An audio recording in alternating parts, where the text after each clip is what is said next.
জাতীয় ঐকমত্য কমিশনের সহসভাপতি অধ্যাপক ডক্টর আলী রিয়াজ জানিয়েছেন, ২৮ জুলাইয়ের মধ্যে সব রাজনৈতিক দলকে জুলাই সনদের খসড়া দেয়া হবে। তিনি বলেন, কমিটমেন্টের জায়গাগুলোর একটি খসড়া কমিশন তৈরি করেছে।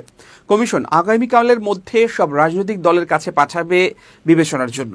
রোববার সকালে রাজধানীর ফরেন সার্ভিস একাডেমিতে রাজনৈতিক দলগুলোর সঙ্গে কমিশনের বৈঠক শুরু হলে তিনি এ তথ্য জানান। খসড়া নিয়ে কমিশনে আর আলোচনা করা হবে না জানিয়ে তিনি বলেন, এগুলো শব্দের ব্যাপার, যদি বড় রকমের মৌলিক কোনো আপত্তি ওঠে তাহলে আমরা ফ্লোরে আনবো, না হলে আনবো না। আপনারা যদি মতামত দেন সেগুলোকে সন্নিবেশিত করেই চূড়ান্ত সনদে প্রাথমিক বক্তব্যগুলো থাকবে, প্রক্রিয়াটাও থাকবে এবং কমিটমেন্টের যে জায়গাগুলো সেগুলোও থাকবে। আজকের আলোচনায় রাষ্ট্র পরিচালনার মূলনীতি, নাগরিকদের মৌলিক অধিকার সম্প্রসারণ সংক্রান্ত প্রস্তাব এবং পুলিশ কমিশন নিয়ে কথা হবে। এছাড়া অন্যান্য অমীমাংসিত বিষয়েও আলোচনা করা হবে বলে জানান আলী রিয়াজ।